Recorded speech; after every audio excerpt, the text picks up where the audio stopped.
Il existe un langage secret que chaque homme parle quand il tombe amoureux, un code ancien, impitoyable, que 99% des femmes ne déchiffrent jamais. Celles qui le comprennent détiennent un pouvoir qui transcende la beauté, l'intelligence, même le charme. Elles parlent directement à l'âme masculine et cette âme leur répond par une dévotion totale. Voici la vérité que personne n'ose vous dire. Quand un homme vous aime vraiment, il ne vous poursuit pas. Il vous teste, pas par cruauté, pas par jeu, mais parce qu'enfouie dans chaque cœur masculin sommeille une question primordiale, terrifiante. Cette femme pourra-t-elle m'aimer sans me détruire ? Ces tests ne ressemblent à rien de ce que vous imaginez. Ils sont silencieux, subtiléons, psychologiquement redoutables, et ils révèlent, en quelques instants, si vous êtes la femme qui l'épousera, ou celle qui l'oubliera. Mesdames, préparez-vous. Ce que vous allez découvrir va bouleverser votre vision de l'amour pour toujours. Parce qu'il y a un abîme entre être désiré et être choisi.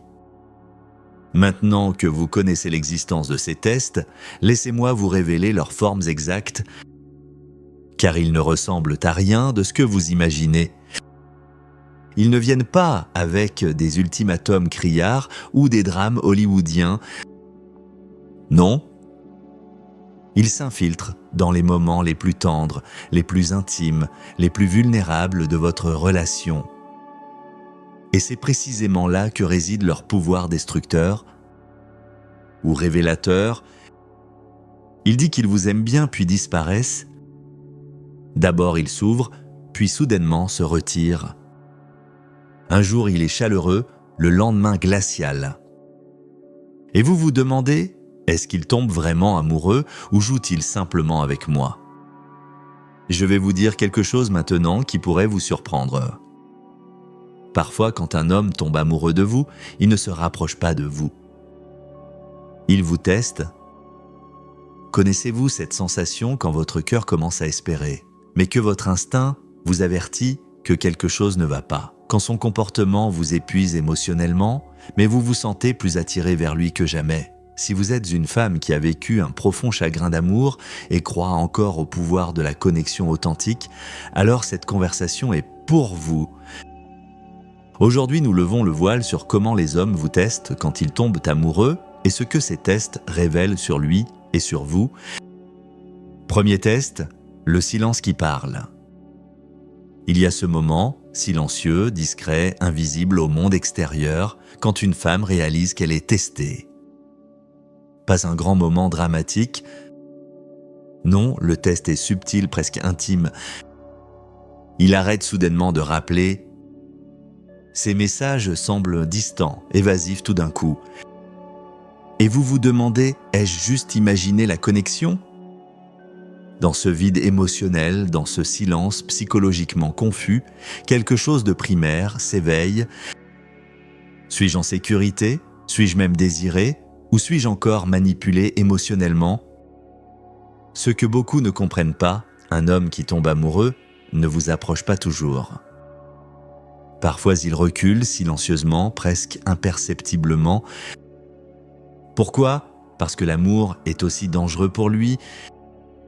Cela rouvre de vieilles blessures, éveille des sentiments refoulés de honte, secoue l'image qu'il s'est si soigneusement construite de lui-même.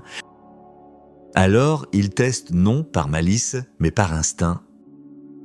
Il irrite votre système nerveux pour voir, restez-vous stable même quand il ne montre pas activement de proximité.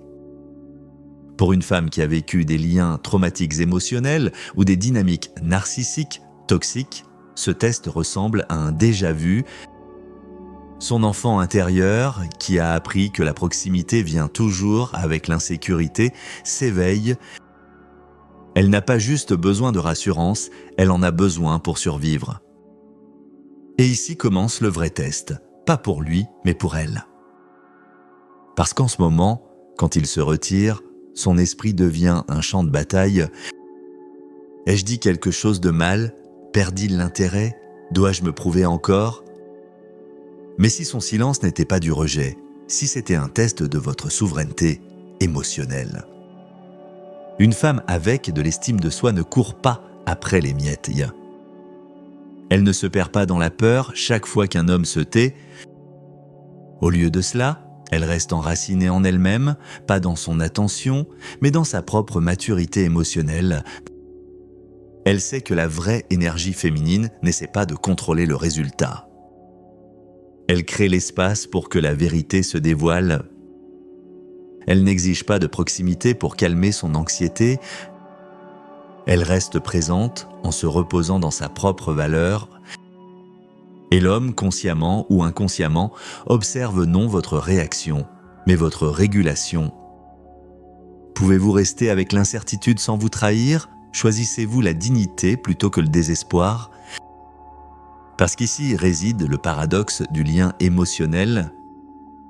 Il ne naît pas par confirmation constante, mais par résilience observée. Il ne teste pas pour voir si vous resterez. Il teste si vous pouvez tenir debout. Et quand vous le faites, quand vous choisissez le silence plutôt que la panique, il ressent quelque chose de nouveau, quelque chose d'attirant. Une femme qui ne mendie pas pour la proximité, mais à qui la proximité vient naturellement. Deuxième test, les frontières sous pression. Le défi suivant est plus silencieux et encore plus intime. Il ne vient pas par la distance, mais par les limites. La ligne entre affection et contrôle, entre flirt et manque de respect, commence à s'estomper. Vous riez au dîner? C'est joueur, flirteur, léger, jusqu'à soudainement, ça ne l'est plus. Il dit quelque chose à demi en plaisantant, mais cela vous frappe durement. Un coup de côté sur votre passé. Un commentaire sur comme vous êtes intimidante. Ou peut-être cela devient physique. Ses mains s'attardent un moment de trop, vont un pas trop loin. Vous le sentez. Une limite a été franchie. Et voici que vient la question qui traverse le moment. Est-ce que je surréagis ou est-ce que j'abandonne encore moi-même? Voici le deuxième test d'un homme amoureux, souvent calculé même s'il n'en est pas conscient. Il veut savoir quelque chose de primaire. Pouvez-vous vous protéger, même de moi? Il ne teste pas vos limites parce qu'il est cruel, mais parce qu'il a besoin de sentir la structure de votre système de valeurs. Un homme ne peut pas construire un foyer émotionnellement sûr avec une femme dont les murs s'effondrent à la première pression. Une femme avec de l'estime de soi reconnaît chaque moment d'inconfort comme une opportunité de montrer aux autres comment la traiter. Elle ne se justifie pas. Elle ne devient pas bruyante. Elle reflète avec intensité calme « Je ne suis pas un terrain de jeu pour vos projections émotionnelles ». Troisième test.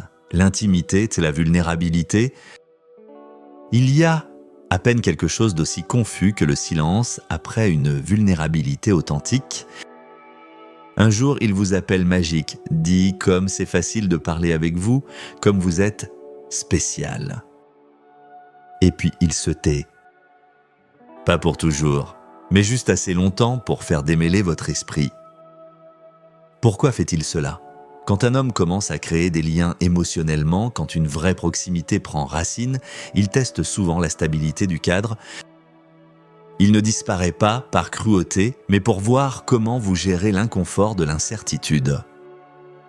Pour une femme qui repose dans son énergie féminine guérie, le silence devient autre chose. Un miroir, une pause sacrée. Elle ne court pas pour remplir le vide.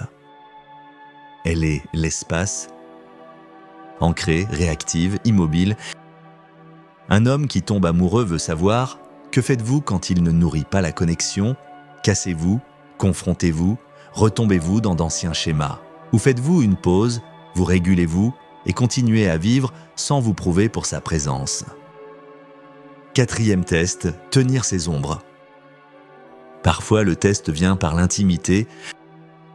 Il s'ouvre et silencieusement observe comment vous réagissez à ces ombres. Cela se montre dans la douceur soudaine de sa voix quand il parle de son père, quand il admet qu'il ne se sent pas aussi sécurisé que tout le monde le pense, ou quand il confesse que quelqu'un avant vous l'a peut-être profondément blessé. Il demande silencieusement « Pouvez-vous tenir cela sans me blesser davantage ?» Une femme avec une haute estime de soi ne coule pas dans les blessures d'un homme. Elle ne se gonfle pas pour être son soutien émotionnel. Elle écoute profondément. Elle transmet la sécurité, mais elle reste avec elle-même. Elle ne fait pas de sa douleur son projet. 5e test, la loyauté silencieuse. Il y a ce moment, fugace, presque invisible, quand un homme observe comment vous interagissez avec un autre homme. Et en ce moment, son regard n'est pas sur l'autre, mais sur vous. Il teste votre centre de gravité intérieur. Où votre attention atterrit-elle quand le monde flirte avec votre valeur? Une femme avec une haute estime de soi dans son énergie féminine guérie ne prétend pas la loyauté. Elle l'incarne non par peur, non par manque, mais parce que son énergie est ancrée. Elle est magnétique précisément parce qu'elle n'utilise pas l'attention comme monnaie. 6e test, testez vos convictions. Il questionne vos convictions. Il ne pique pas pour provoquer, mais pour tester si votre force est réelle ou juste une façade. Un homme qui tombe vraiment amoureux ne veut pas juste connaître votre douceur, mais aussi votre structure. Une femme qui a guéri ne démontre pas sa force par la défense et ne se soumet pas pour être aimée non plus. Elle rencontre le moment avec présence, non pour gagner, mais pour rester dans sa clarté. 7e test, les schémas familiers. Le test suivant vient par les schémas, par le dysfonctionnement familier qui apparaît comme de nulle part. Vous pensez que vous êtes enfin en sécurité, cet homme est différent. Et juste quand votre système nerveux commence à se détendre, quelque chose d'inquiétant arrive. Quand un homme commence à tomber amoureux de vous, il ne voit pas juste qui vous êtes, il sent qui vous étiez. Dans la vraie proximité émotionnelle, la psyché amène d'anciens schémas à la surface pour tester s'ils ont encore du pouvoir. Exactement là, votre croissance se montre, non dans la perfection, mais dans l'interruption consciente. Quand vous reconnaissez qu'un ancien schéma se répète et vous décidez de ne pas le rejouer, le test final, savoir partir. Une dernière question demeure pour lui. Est-elle seulement forte quand elle est aimée, ou peut-elle partir quand l'amour devient préjudice? Il y a un certain silence dans la pièce qui parle plus fort que n'importe quel mot. Il est là, mais pas vraiment. La tendresse est devenue terne. Les conversations se brisent et vous sentez le poids de rester et le prix de partir. Ici, tant de femmes cassent, c'est pittordelité.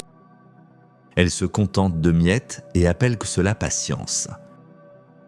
Mais en vérité, ces pertes d'identité déguisées en dévotion, la femme avec vraie valeur se lève, non parce qu'elle est froide, mais parce qu'elle est claire. L'énergie féminine n'attire pas juste, elle discerne. Elle ne poursuit pas un homme qui s'éloigne. Elle le bénit silencieusement et se déplace vers la lumière de son propre devenir. Et ainsi, il reste avec l'écho de la seule femme qui n'a ni mendié, ni prétendu, ni puni, mais a simplement parti quand sa paix intérieure n'était plus sûre en sa présence. La vérité nue sans phare, il n'y a jamais eu de test. Il n'y a eu que des miroirs. Chaque silence, chaque provocation, chaque moment de doute qu'il a semé n'était que le reflet de vos propres fractures. L'écho de chaque fois où vous avez cru que l'amour se méritait par la souffrance. Voici ce qu'aucun homme n'osera jamais vous avouer. Il ne teste pas pour vous juger. Il teste parce qu'il a peur. Peur de vous aimer si vous ne vous aimez pas. Peur de vous choisir si vous ne vous choisissez pas. Peur de vous respecter si vous ne vous respectez pas. Car un homme peut désirer une femme brisée, mais il ne peut aimer que celle qui s'est reconstruite. Vous n'avez jamais eu besoin de passer ces tests. Vous aviez juste besoin de cesser de vous tester vous-même. Le jour où vous arrêterez de mendier l'amour, le jour où vous arrêterez de prouver votre valeur, le jour où vous choisirez la solitude plutôt que la compromission, ce jour-là, vous ne passerez plus de tests. Vous les créerez et les hommes se battront pour avoir le privilège de les réussir.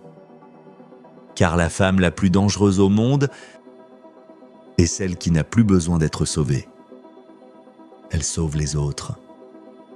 En leur montrant ce qu'est l'amour véritable, celui qui élève, celui qui libère, celui qui n'a jamais eu de conditions.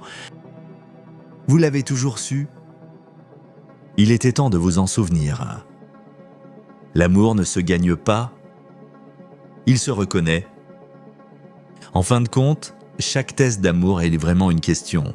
Êtes-vous assez forte pour être aimée sans vous perdre ? L'homme qui vous teste n'est pas votre ennemi, il est votre miroir. Ces tests ne sont pas des punitions, ce sont des invitations à vous souvenir qui vous étiez avant que le monde vous enseigne à vous excuser pour votre lumière. La femme qui passe ces tests ne gagne pas son amour, elle découvre quelque chose de bien plus précieux. Elle n'a jamais eu besoin de son approbation pour être entière. Voici le paradoxe ultime du pouvoir féminin. Le moment où vous arrêtez de poursuivre l'amour, il vous trouve.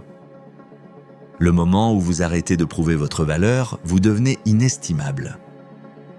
Le moment où vous vous choisissez, vous devenez irrésistiblement choisissable. Les tests viendront, ils le font toujours. Mais maintenant, vous connaissez le secret.